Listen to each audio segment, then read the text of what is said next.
Hi, I'm Brad Philpot, and I'm the coursebook author for English A Language and Literature for the IB Diploma.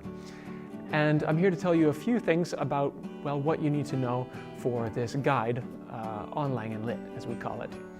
And there are a few components. I suppose when you open the guide, you see lots of interesting terms like global issues and areas of exploration, and we wonder how all of these things, such as concepts, connect to assessment components. And so I'll walk you through some of the basics here. If you're teaching Lang and Lit for the first time or teaching the IB, this should help you in getting your head around everything. So to start with, there are three areas of exploration, and they are readers, writers, text, time and place, and intertextuality. For each area, there is a set of 6 questions, and these questions are really useful for engaging with texts, a range of texts, literary and non-literary texts.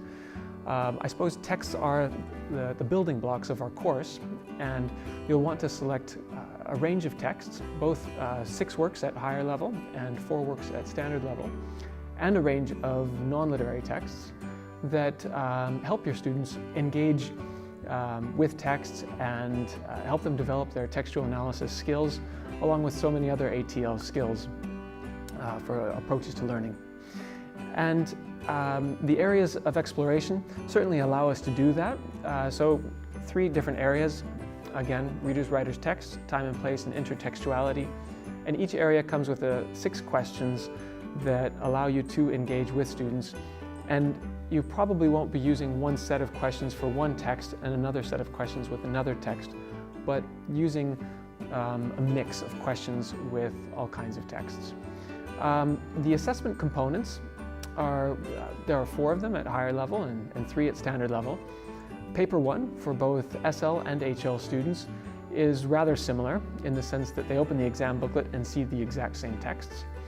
SL students, however, they have an element of choice.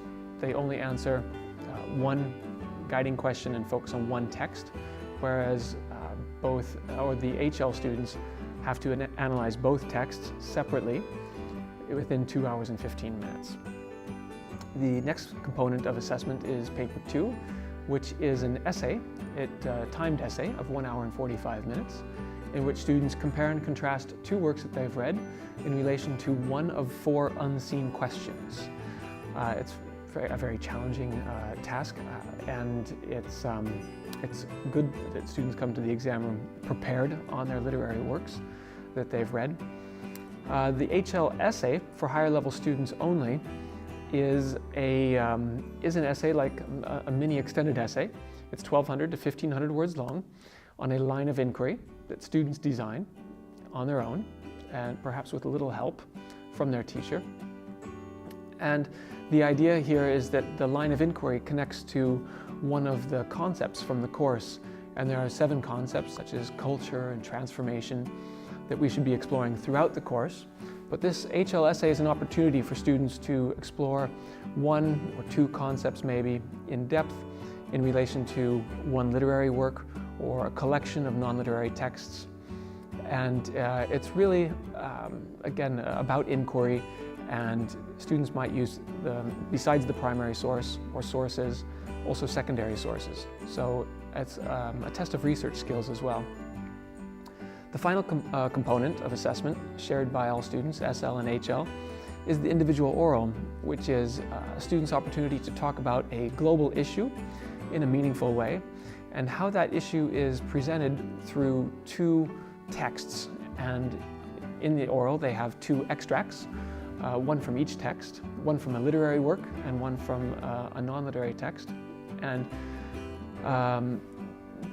in these passages that the students select on their own, they can find the presentation of this global issue and talk about it for 5 minutes for each text. They're allowed to bring notes, one page of bullet-pointed notes, and use these for their individual oral as well. After the 10 minutes, there's also a 5-minute discussion with their teacher. And the assessment criteria for all 4 components are all rather similar. We're looking for students to develop their knowledge and understanding of texts and the context in which they were written. That's criterion A.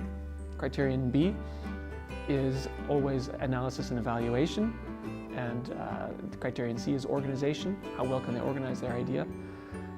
And criterion D is language. To what degree are they proficient using English to express their ideas?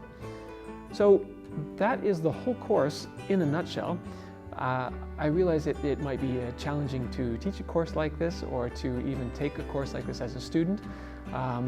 But as I'll explain in other videos, there's a huge opportunity for us here to tackle this course and to engage with texts with our students.